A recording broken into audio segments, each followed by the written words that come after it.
একটা প্রাচীন প্রবাদ আছে, অন্যের জন্য গর্ত খুঁড়লে একদিন না একদিন সেই গর্তেই নিজেকে পড়তে হয়। আর আজ আন্তর্জাতিক ক্রীড়া রাজনীতির মঞ্চে ঠিক সেই বাস্তবতাই যেন চোখে আঙুল দিয়ে দেখিয়ে দিচ্ছে ভারতকে। যে ভারত একসময় প্রভাব, ক্ষমতা আর একগুঁয়েমির জোরে বাংলাদেশকে টি-20 ওয়ার্ল্ড কাপের মঞ্চ থেকে দূরে সরিয়ে রাখতে গুরুত্বপূর্ণ ভূমিকা রেখেছিল, সেই ভারতই আজ নিজেই পড়েছে এক গভীর অনিশ্চয়তা, বিতর্ক আর আন্তর্জাতিক চাপের মুখে। এমন এক পরিস্থিতি যা চাইলেই এড়ানো যেত। আজ যদি একটু পেছনে ফিরে তাকানো যায় তাহলে স্পষ্ট বোঝা যায় যে ভারত চাইলে খুব সহজেই বাংলাদেশকে ওয়ার্ল্ড কাপে অংশ নেবার সুযোগ করে দিতে পারত। আর এই সত্যটা শুধু বাংলাদেশি বিশ্লেষকরাই নয়, খোদ ভারতের সাবেক লেগ স্পিনার ও কোচ অনিল কুম্বলেও প্রকাশ্যে স্বীকার করেছেন। অনিল কুম্বলের ভাষায়, ভারত চাইলে সমঝোতার পথ বেছে নিয়ে বাংলাদেশকে ওয়ার্ল্ড কাপে খেলার সুযোগ দিতে পারত, কিন্তু সেটা করা হয়নি মূলত ইগো, ক্ষমতার প্রদর্শন আর হার না মানার মানসিকতা থেকে। ভারতের সেই ধারণা ছিল, বাংলাদেশ যদি ভারতের বাইরে ওয়ার্ল্ড কাপে খেলার সুযোগ পায় তাহলে শক্ত প্রতিদ্বন্দ্বী হয়ে উঠতে পারে, এমনকি হারানোর শঙ্কাও তৈরি হতে পারে। আর সেই মানসিকতা থেকেই শেষ পর্যন্ত একতরফা সিদ্ধান্তে বাংলাদেশকে বাইরে রাখা হয়। কিন্তু এখানেই গল্প শেষ নয়।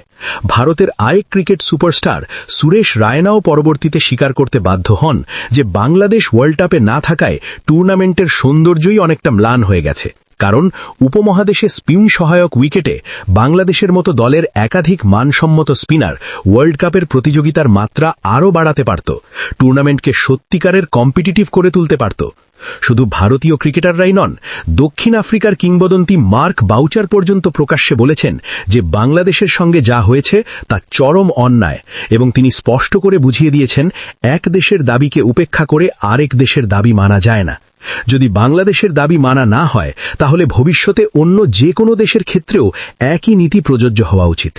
কিন্তু বাস্তবতা হল, বাংলাদেশকে ওয়ার্ল্ড কাপ থেকে দূরে রাখার পেছনে সবচেয়ে বড় প্রভাব খাটিয়েছে ভারতই। কারণ আইসিসির বর্তমান প্রধান জয় শাহ একজন ভারতীয়, যিনি ভারতের স্বরাষ্ট্রমন্ত্রী অমিত শাহের ছেলে এবং ক্ষমতাসীন বিজেপি সরকারের সঙ্গে সরাসরি রাজনৈতিকভাবে যুক্ত। এই বাস্তবতা অস্বীকার করার কোনো সুযোগ নেই। সেই প্রভাব আর ক্ষমতার বলয় ব্যবহার করেই শেষ পর্যন্ত আইসিসিকে কাজে লাগিয়ে বাংলাদেশকে ওয়ার্ল্ড কাপ থেকে বঞ্চিত করা হয়, যেখানে বাংলাদেশ প্রায় একা পড়ে যায়। পাশে দাঁড়ায় কেবল পাকিস্তান, বাকিরা নীরব থাকে। বাংলাদেশ চাইলে আন্তর্জাতিক ক্রীড়া আদালতে যাওয়ার পথ বেছে নিতে পারত, আরও কঠোর অবস্থান নিতে পারত, কিন্তু বিসিসিআই ও ভারতের প্রভাবের কথা ভেবেই তারা সেই পথে যায়নি এবং নীরবে অন্যায়টা মেনে নিতে বাধ্য হয়। কিন্তু সময় বড় নিষ্ঠুর। আজ সেই সিদ্ধান্তের রেশ গিয়ে পড়েছে ভারতের ওপরই। ভারতের মাটিতে ওয়ার্ল্ড কাপ আয়োজন নিয়েই তৈরি হয়েছে অনিশ্চয়তা, আর তার চেয়েও বড় ধাক্কা এসেছে 2036 অলিম্পিককে ঘিরে। ভারত দীর্ঘদিন ধরেই আশাবাদী ছিল যে 2036 সালের অলিম্পিক গেমসের আয়োজক দেশ হবে তারা, কিন্তু বাংলাদেশকে ওয়ার্ল্ড কাপ থেকে বাদ দেবার ঘটনাকে কেন্দ্র করে আন্তর্জাতিক অঙ্গনে যে বিতর্ক তৈরি হয়েছে তা ভারতের সেই স্বপ্নকে বড় ধাক্কা দিয়েছে। প্রভাবশালী ব্রিটিশ পত্রিকা দ্য গার্ডিয়ান তাদের প্রতিবেদনে উল্লেখ করেছে যে আইসিসিতে বিসিসিআই এর অতিরিক্ত প্রভাব ও রাজনৈতিক সংশ্লিষ্টতা এই সিদ্ধান্তকে প্রশ্নবিদ্ধ করেছে। আর ঠিক এই বিতর্কের মধ্যেই ভারত অলিম্পিক আয়োজনের জন্য বিড করছিল। আইওসি সূত্রের বরাতে জানা যাচ্ছে, যদি ভারতের আয়োজক হওয়া নিয়ে বয়কটের আশঙ্কা তৈরি হয় তাহলে ভারতকে অলিম্পিকের দায়িত্ব দেওয়া অত্যন্ত কঠিন হয়ে যাবে, কারণ অলিম্পিক কর্তৃপক্ষ কোনোভাবেই আইসিসির মতো পক্ষপাত দুষ্ট অবস্থানে যেতে চায় না। আইওসি স্পষ্ট করে জানিয়ে দিয়েছে, ভারতে অলিম্পিক হলে যদি একাধিক দেশ অংশগ্রহণে অনীহা প্রকাশ করে বা বয়কটের পথে হাঁটে তাহলে সেটি অলিম্পিক আন্দোলনের জন্য মারাত্মক ক্ষতির কারণ হবে, আর সে ঝুঁকি তারা নিতে রাজি নয়। আইসিসির ক্ষেত্রে যেমন দ্বিমুখী নীতি দেখা গেছে, এক দেশের দাবি মানা, আরেক দেশের দাবি উপেক্ষা করা, আইওসি সে পথে হাঁটবে না বলেই জানিয়ে দিয়েছে। এবং সেই কারণেই 2036 অলিম্পিকের আয়োজক হিসেবে ভারতের আবেদন কার্যত গুরুত্ব হারাচ্ছে। ফিফা কিংবা অলিম্পিক, এই দুটি সংস্থাই আজ বিশ্বজুড়ে জনপ্রিয় শুধু একটি কারণে, আর তা হল নিরপেক্ষতা। সেখানে বড় দেশ, ছোট দেশ বলে কিছু নেই, সবার জন্য একই নিয়ম।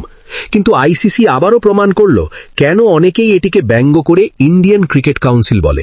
কারণ ভারতের ইচ্ছাই সেখানে শেষ কথা হয়ে দাঁড়ায়।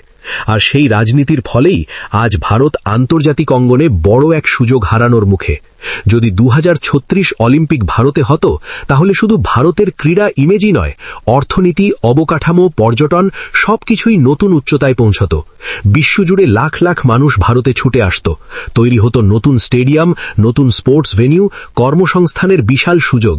কিন্তু আজ সেই স্বপ্ন অনেকটাই ধূসর, আর ভারত ধীরে ধীরে বুঝতে পারছে যে বাংলাদেশের সঙ্গে ন্যায্য আচরণ করলে হয়তো আজ এই ক্ষতির মুখে পড়তে হতো না, কারণ অন্যের প্রতি অন্যায় শেষ পর্যন্ত নিজের দিকেই ফিরে আসে।